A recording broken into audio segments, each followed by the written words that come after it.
Hello again and welcome to the Dad Whisperer. I'm your host, Dr. Michelle Watson, and I want to thank you again so much for taking time out of your busy schedules to join me here today because I love having you here and I love that we can have these conversations about equipping dads to dial in with more intention and consistency to their daughters' hearts. Now, you may have heard me recently tell you that I now have a podcast, so you can go to iTunes and just type in the Dad Whisperer, or go to my website at drmichellewatson.com to find the audio if you ever want to listen to these again later. So by now, you know that the template for every single program is on your mark, get set, go. And that's where you guys as fathers are standing in a line, picturing yourself ready to run a fathering race. And I'm your coach giving you real, honest, practical solutions for connecting with your daughter's heart. So today, I am going to tell you that I'm telling you this on the front end, it's going to be intense. It's going to make some of you dads feel uncomfortable, but I'm not apologizing for that. Why? Because today's topic is one of the most important topics that I believe we'll ever talk about because this impacts your daughter's entire life now and on into the future. So on your mark is where I give you the topic. And here it is today. Are you ready for this? You've got to talk with your daughters about sex. That is the title of today's show. You've got to talk with your daughters about sex. And I've never had a subtitle before, but if I did, here it is.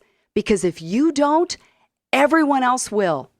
Now, again, I know that some of you may call the station and say, why are you letting Dr. Michelle talk about this? But dads, I'm telling you, I live out in the trenches with daughters. I work a lot in my counseling practice with 13 to 30-year-olds. I lead fathers in the ABBA Project, and this is a topic that we cover, and I continue to hear stories of the positive impact of this particular conversation. And I'm at the end going to share a current story of a dad and a 25-year-old daughter that really brings this concept home. And I'm trusting that even though this is a hard topic to talk about, that you will trust me as I'm wanting to educate you today about how important it is for you as a father to address the topic of sex with your daughters. Yes, you have to adjust it based on her younger ages, but this is a culture that we live in now that's sexualized, hypersexualized.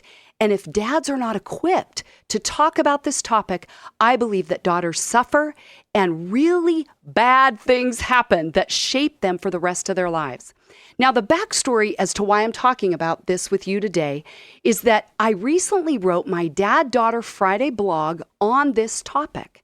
And I got so much feedback, both from dads and daughters, as well as people sharing it and liking it on Facebook, that I said, you know what? I sense that God wants me to talk about this today. The title of that blog was Turning the Light on 50 Shades Darker.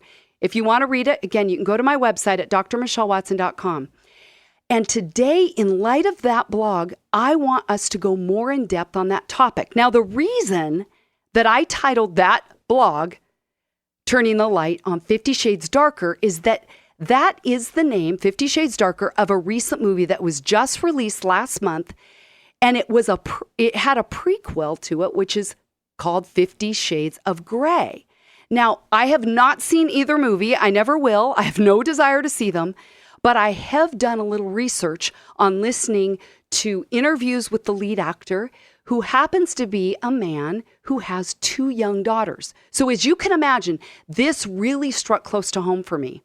And these movies, it's part of a trilogy, so there will probably be a third one coming out, but it's based a lot on a topic that's about sex and way more than that. And it's not within a committed relationship. So from what I've heard, these movies, between even 1 and 2, the sexual interactions have grown increasingly aggressive, intense, and raw, which for me begs the question, what made 50 Shades of Grey, the first one, the most searched movie on the internet in 2015, earning $571 million worldwide? Can you believe that? Here's my second question. Then what made the second movie, 50 Shades Darker, dominate the Valentine's Day box office totals? This is just last month, you guys, on Valentine's Day, with $12 million in revenue in just one day on Valentine's Day. So I told you I'm going to be blunt today because here's my question for you as a father. Where is your daughter learning about sex? Because the reality is she's learning about this constantly. And I know you're already aware of that fact, and it no doubt terrifies you. So this probably doesn't come as much of a surprise that I'm telling you your daughter is being inundated, whatever age she is. This is all the way down to, I'm even saying 3rd and 4th grade now, where your daughters are being surrounded by this topic, whether it's with kids on the playground or things on their phones or commercials or television shows or even all the way up to movies. So everywhere your daughter turns, she's bombarded with sexual messages. Again, it's even magazine covers. She could be walking with mom innocently through a store and looks there to see things on magazines that impact her. So to say that the sexual dial's been turned up across our country, even our world, you know that that's an understatement. And I'm saying that dads, the time is now for you to enter into this conversation with your daughter, even if it makes you a bit uncomfortable. And I'm going to have a resource on my website that is titled Equipping You to have a conversation with your daughter around sex. And I want to help equip you to enter into this conversation by having materials and questions and things that will equip you to open up this conversation. Because I know a lot of dads tell me, you've got to tell me what to say because I don't want to say it wrong. I don't want to do it wrong. And I'm telling you, okay, I will. Well, let me tell you a quick story. I think this may drive the point home a bit more than if I just tell you my version of this. But there is a man by the name of Maurice Hilliard, and he wrote a book called The Price of a Pearl. And he was a women's basketball coach at Pepperdine for 10 years in the early 2000s. And what he says is that he often found himself unexpectedly in what he calls, quote, a dad role with the girls on his team, which led him to conduct a survey of 720 teenage girls. So I'm thinking probably 18, 19 when they're starting college. And here's what he found out. 97% of the girls said that having parents who would open up a talk about sex helped reduce teen pregnancy in general. So the majority of girls said, okay, that's what we know. Number 2, they said, we know and believe that 93% of them said that having loving parents they could talk to did reduce their own risk of teen pregnancy. That's huge, isn't it? Okay, the third statistic I'm going to tell you, which is the one I want to drive home here, is that 76% of teenage girls, 18 and 19, said that their fathers were very or somewhat influential on their decision to have sex. So I'm saying with 3/4 of young women saying their dads matter when it comes to their sexual choices, clearly it's vital that you as a dad seriously consider kicking it up a notch to engage your daughter in honest conversations about sex. Because if you as a guy and a male role model don't talk to her about this, she will learn it everywhere else. She needs you to speak into her life on this topic. You know, before the movie 50 Shades Darker debuted, I watched an interview, as I was just telling you, with the male lead actor, Jamie Dornan. And typically I don't bash someone's lifestyle choices who I've never met. And yet this has been so disturbing to my heart that I'm addressing it on my blog and I'm addressing it here. I'm taking that risk to possibly offend some of you in the hope that this will reach the majority or many of you that will say, I've got to step into this arena, even though it's hard. And I would rather defer to mom, but you can't, dads, you can't. Because obviously her sexual choices by and large will affect how she interacts with guys. You've got to address this. But I heard Jamie Dornan in an interview say that his character has, quote, a voracious sexual appetite, and that to prepare for his role, he not only met prostitutes, but even spent a night in an S&M dungeon. Now, I know that we all know what S&M means. And I looked it up online, and sadism means that you get pleasure from inflicting pain on someone by humiliating them. I mean, you guys, I'm not kidding you. Right now, I am holding back tears because I'm so disturbed that this kind of content is what's being normalized in movies. And that this, by box office numbers, your daughters are going to see this. They are going to they're going to theaters and they're putting their hard-earned money into supporting this kind of content. It breaks my heart. Masochism, I looked that up. It means, again, very similar, that there is pleasure received by the one doing the harm by humiliating and torturing the other. And it can include whipping and spanking and locking up in cages. And listen to this, torture, even asphyxiation, gags, restraints, and on it goes. And I am seeking here, dads, to be general without trying to be offensive, just to give you a flavor of how horrific these acts are. Are you disturbed like I am? I imagine you are.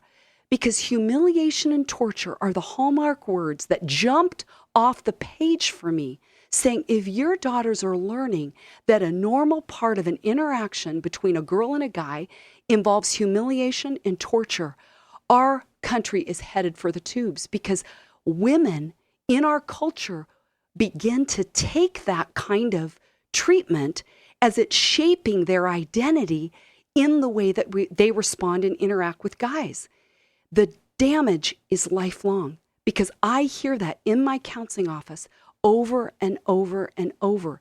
And I sit and weep. Even this week, I have wept with clients over this topic of how they've been shaped sexually by destructive interactions with guys. And I fail to understand how this type of disrespectful, potentially abusive sexual interaction is being touted now as typical and normal and mainstream just by the nature of it being celebrated. And I'm saying, how can a movie like this possibly be a source of education about sex while normalizing this kind of behavior? And I mean, lest we mistakenly think that this theme is only tied to these movies, did you know that there are actually new sexual apps springing up every single day on apps? You know, your daughters can download these, so can guys, apps that teach and educate about sex. And according to research, if you have a daughter between the ages of 13 and 29, there is a strong likelihood that she's already been asked to send a nude selfie, making her incredibly vulnerable to exploitation and cyberbullying. And this kind of hooking up sexually is now considered mainstream. And like I said, it breaks my heart, because girls' hearts are getting broken. Now, if you're just joining me today, I'm Dr. Michelle Watson, the Dad Whisperer, and this is a raw and blunt and very hard conversation that we're having today. And yet I feel that it's necessary to equip you as fathers to know what your daughters are facing in this day and age. I want to tell you now about a recent article that I read. It's from last year, 2016, and the title of the article is Sex Before Kissing: How 15-year-old girls are dealing with porn-addicted boys. If you want to read the entire article, it's at fightthenewdrug.org. fightthenewdrug.org. And the article was written shortly after a study was done of 600 Australian girls between the ages of 15 and 19. And I was blown away at what this study revealed. And I'm just going to give you a few things that stood out to me. But in the survey report, these girls said that online sexual bullying and harassment are a part of, listen to this, daily life for many of them growing up in this digital generation. And young girls are now speaking out more and more about how these practices have links with pornography because it's directly affecting them. Pornography, this article said, is molding and conditioning the sexual behaviors and attitudes of boys, and girls are being left without resources to deal with what they called porn-saturated boys. And they're saying if you have any questions about whether pornography has an impact on young people's sexual attitudes and behaviors, perhaps it's time to listen to what young people themselves are saying. And these girls and young women said that boys are pressuring them into interacting in ways that they have seen in pornography. And girls are expected to put up with the things that they don't enjoy. And they said in this article, how do you know if a guy likes you? An 8th grade girl said. She said, he still wants to talk to you after you've given him oral sex. Are you horrified like I am that this is an 8th grade girl telling this story? 7th grade girls even said in this study that they were being asked to do bondage in S&M because many of them had seen 50 Shades of Grey.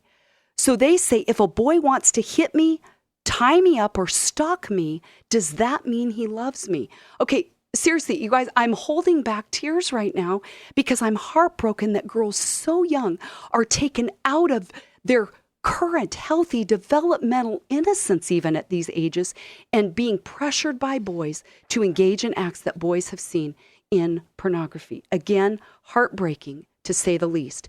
You have to address these stories, you guys, with dads. With dads with daughters. I mean, even recently I had a dad in the ABBA project say, my 17-year-old girl is sexually active, and I found that out when she was in rehab. And I had to mourn her innocence when I found that out, and I was angry. But he said, what was cool this month is that because of the notes in the ABBA project to open up this conversation, we talked about it. And she told me that she has believed that I now see her as broken, tarnished, and less than. But he said, it's not how Christ sees her. And I affirmed her as precious, beautiful, and clean. And the dad next to him in the ABBA project fist pumped him and said, I like the dad grace part. I love that. I like the dad grace part. And I can tell you, I sit now in the presence of courageous men, dads of daughters, in the ABBA project who are courageously stepping into this arena and talking with their daughters, and it's changing both the dad and the daughter. And I want to tell you a second story now that I really believe is going to touch your heart to drive this point home. And I want to tell you the story of a dad named Greg, who's in the ABBA project this year, and his 25-year-old daughter, Courtney. And they've given me permission to tell their story. And because it's so sensitive, I'm telling it for them rather than having them here today. And they've both said, you can use my first name and you can tell our story. I asked him, Dad Greg, what was it like this past month because of the ABBA project to have a reason to talk to your 25-year-old daughter about dating, guys, and sex, especially since this isn't a conversation that you've had before? Greg said, by me becoming a better listener and observing Courtney more, it was easier to see and better understand the repetitive cycle she was on with guys over the past several years.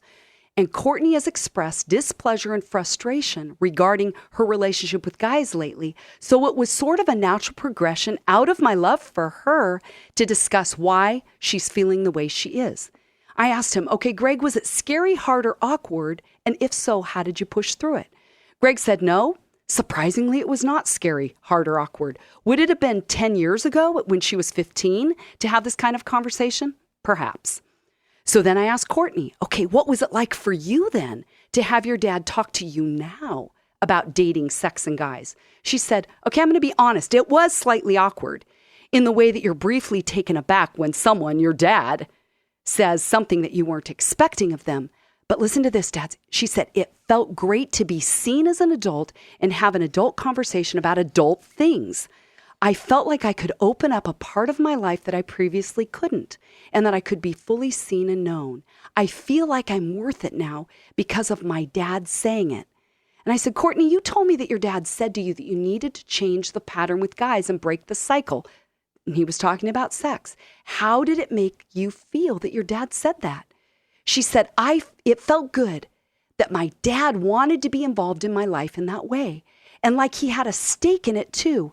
Like he wants the best for me in all areas of my life, even the parts that are messy. It feels good that he has my back and wants me to succeed and have the best in life. Isn't that beautiful? She said it made me feel respected and like I do deserve the best and that I don't have to be chained by this pattern. She said, yeah, it would have been awkward 10 years ago. But she said, you know what? After 10 years of crap, it would have been worth it. It's awkward now too. So I went back to Greg and said, okay, Greg, how did you sense Courtney responding when you were talking to her about guys and sex? He said, we began our conversation organically. We just dove in. But he said, it is like standing on the high diving board and staring down at the water. And he goes, if you stand there too long, you're not going to jump. He said, Dads, we've got to go for it. I said, well, what then kept you, Greg, from talking about this when she was a teenager? He said, well, it's because of the ABBA project. And he said, this is where I could write a novel. But he said, in hindsight, the time between your daughter playing with a plastic horse and wanting a real horse goes so fast. He said, and before I knew it, here's Courtney as an adult woman, as a teenager, 10 years ago. And now she has a boyfriend. He said, I didn't know she was having sex. He said, that was not with my knowledge or my approval.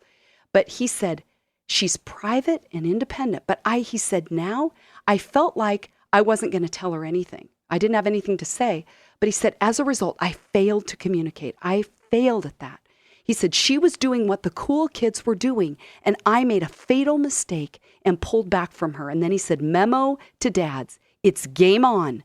Chase her with everything you have, pouring your love into her. Pursue her, whether she wants it or not. And he said, you've got to listen to her and then listen some more, because your life preaches more than anything you'll ever say than your lips.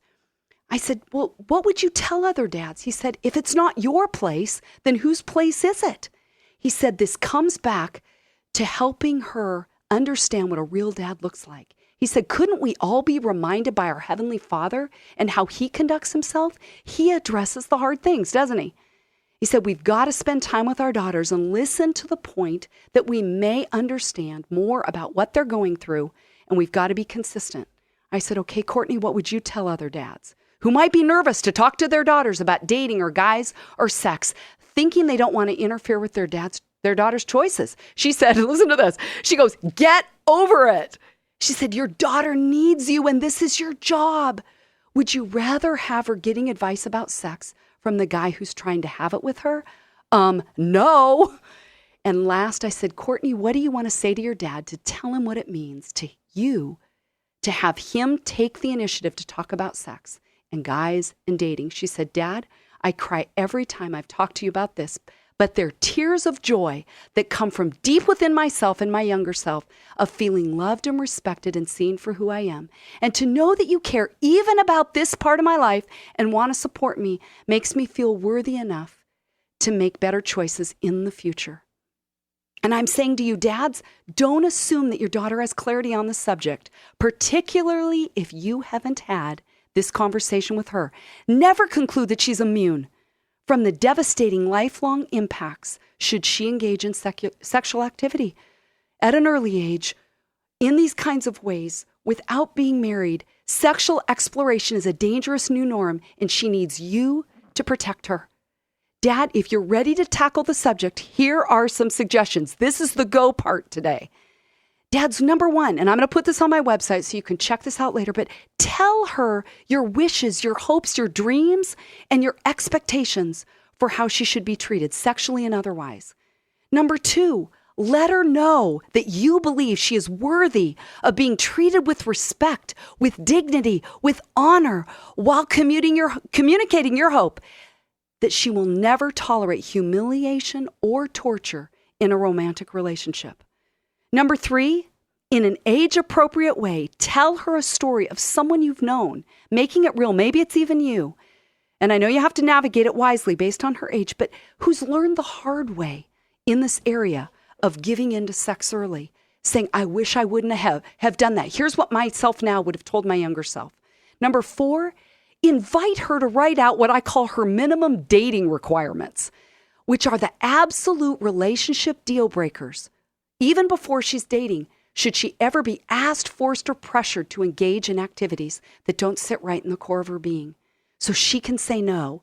And number five, treat your daughter the way you want her to be treated, because that will set the foundation for how she expects other guys to treat her. Now, dads, I know this has been a tough subject today, yet honestly, we've barely scratched the surface. It's time to turn your heart toward your daughter, which is a command from God, and that means you have to engage in these hard conversations that impact your daughter's heart. Your daughter's future depends on it. This is too important to ignore. I want to close with even a verse that I literally just read yesterday, if you can believe that. I believe God set that verse in my path, in my quiet time, to bring to you today. And it's Hebrews 12, 16 through 17 in the Message Bible. And here's what it says. Watch out for the Esau syndrome, trading away God's lifelong gift in order to satisfy a short-term appetite. You know well how Esau later regretted that impulsive act and wanted God's blessing, but by then it was too late.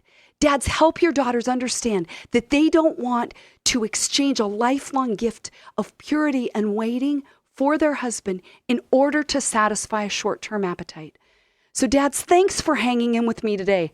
On your mark, the topic has been, you've got to talk with your daughters about sex. Get set.